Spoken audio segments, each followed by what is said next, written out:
Hey guys, this is Aaron coming at you with a video about how and why to fix your day-end reporting every single day so that your numbers line up correctly. So I've talked to you about how a day-end report works, but a lot of times there are mistakes in your day-end reporting. And you have to be able to fix these reports. I'm going to put here day-end. I'll put here fixing your day-end. So what ends up happening is a day-end report comes out inaccurately, and our managers aren't always trained on how to do it. So what we do is every single night I tell my managers, or in the morning, depending on if they're an opener or a closer, to make that report accurate and get it over to our corporate office. In fact, because some of our stores are 30 to 40 miles away, we even fax them in sometimes, and if they don't line up, we tell them, hey, this isn't right, you got to fix this, or this or whatever. What ends up happening though, a lot of times people will get a report and it'll have the total, let's say it's $4,500. I'm not going to get in all the pennies right now. And this day-end report has all the labor sales and it has all the parts. What ends up happening is that all shows up, and if you use automatic entry into QuickBooks, then what will happen is this software will receive this inaccurate data, and then QuickBooks will produce for you a P&L that you think is right, but is actually wrong. And then you can't go back and correct it. That is why we do not want to do auto. We want to do manual entry. You may go, oh my gosh, Aaron, that sounds so awful.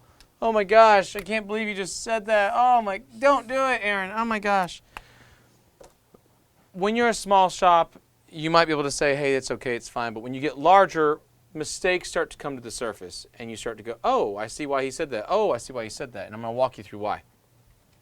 So on a manual day end, when you have 5 locations, 6 locations, 10 locations, 20 locations, somebody goes and jacks it up and screws this up and then forgets and charges somebody tax. And then the guy says, oh, I only use car lot. I'm not going to pay tax. Here's my resale certificate. Oh, okay. You remove the tax. The guy drives off. And then somebody doesn't go back and correct the day-end report that was sent to corporate or the email that was sent. And then when they go in to get their live data, if they've already gotten it that morning and that guy calls back 2 days later, even if it's a fully, let's say you're using Shopware or TechMetric or Protractor or something, and somebody's logging in from another location and they pulled the report down that morning, now the report's changed 24 hours later. What ends up happening is that bad data ends up in here. And the difference is, let's say it's a $1,000 repair, and maybe in your state you don't get taxed. We get taxed on parts and labor, but maybe you only get taxed on parts. And let's say it was 10%, and I don't know, it was $50 in tax or something stupid. I don't know. That $50 in tax will be off. It won't match. It won't show up. It's missing from over here. And no one will catch it and transpose the two, or catch it and stop the transposing from happening. So what ends up happening is this P&L ends up off. What we like to do every single time with our day ends, as soon as we find an issue with it, we want to tackle it, and we got to teach our managers how to find it. It's very, very simple. So you're going to have them always verify their labor, always verify their parts. After they verified the two, then you have to verify all your payments. So your payments, there's only 3 forms. We got cash, check, and card. They have to make sure every one of them is accurate. The great thing is, because of a process of elimination, if your cash is right and you've checked your cash drawer, then it just comes down to your checking card. If this is right, and then it's just your card, whereas where it normally is. The problem is, for most of us, is we can't find it. If you print every single time, set up your batch receipt to do an automatic print with all the data. And here's the thing. Some credit card machines out there will produce a batch receipt that will have all the data. Some will not. And here's the key to that. And most of the time when you see it, the ones that won't do it on automatic. A lot of times the automatic batch won't include the detail. You need to find out on your particular machine, the programming in your machine, and get that set up so that all this detail is there for every single ticket. If yours will do that for you every single time, that's awesome, because then it's set up and it will work, and it'll allow you to get that batch receipt the way you need it so you can make sure that that stuff adds up. Now here's the kicker to this whole thing. When this batch receipt gets produced for you, and you get to the end of the month and you're looking at it and you're going, man, this doesn't make sense. I don't understand why this is going on. If you haven't done this thing daily, this is going to kick your butt and kick your accountant's butt. You will not be able to grow your business because the money won't line up. You should be able to, by 10 a.m. every morning, know what all of your business has done all the way up until that point from the previous day. Every single time. The key to this is having that accurate batch receipt, counting your cash drawer every single day. Not once a week, not once every 2 days. Every single day, even if there's no change. That's how you stop theft from happening. That's when your staff knows that you're watching. Now you may go, Aaron, why do you do a batch receipt? Why don't you use some kind of built-in credit card machine? For us, and I think if you check, the outside machine, the separate machine on your counter will produce every single time the lowest rate you can get. And I'm not going to get into that, but you need to have a rate that's down to 1.67 all the way up to tops maybe 1.78. Now I really don't want to see you hit 1.8, but way below 2%. And that 2% is after you've removed American Express. So you'd remove American Express revenue and American Express cost from your invoice. And that would also include all the other fees that's on that invoice from your from your credit card company. So that's why we run a separate machine. We can never get under like 1.9% with anything that's been built in. So I don't care. All I care about is the money. I don't care how it looks having the machine on my counter. I just care about making profit. So you need to understand that batch receipt with the cash and checks and the card all has to add up to equal this number. What's going to happen is your parts are going to be off, your labor is going to be off, or it's going to be taxed. It's all it's ever going to be. It's parts, labor, or tax. I should have tax written there.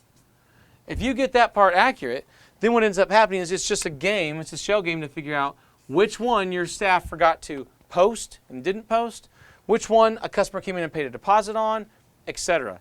Now you're going to make sure when you have a deposit come in, it's on the right day. If it's not on the right day, the whole thing gets thrown off again.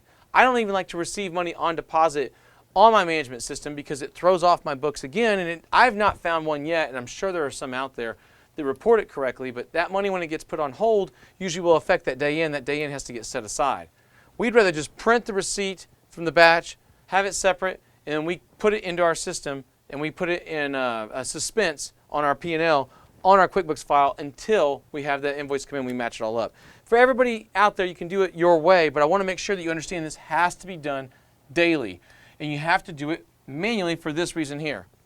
If you're a one-person shop and you've got everybody entering in parts, that's totally fine. But what happens at the end of the month when you go into your QuickBooks file and you look at a P&L and you double-click on parts and you go down and you see it, or you go into vendors and then you hit pay vendors and you open it up and you go there and you click all the invoices off, and if you just go by the full statement, assuming your staff entered everything in, what you've done now is you've taken somebody who's really good at selling, who sucks at paperwork and has thumbs for all their fingers, and they've keyed in wrong numbers.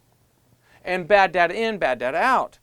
So what happens is now your bookkeeper, who can probably key it all in 30 seconds, now hasn't had a chance to touch it, and what happens instead is the service advisor keyed it all in. Well, Aaron, they have to key it in anyway in costs in our shop management system. That is correct. But we all know they don't get it right like a bookkeeper does. So what ends up happening is that bad data gets spitted out off of this, into this, because we do it automatically, and then you end up with a P&L that's off. And then a nightmare, and you have to start rounding up or rounding down. We don't want to go down that path.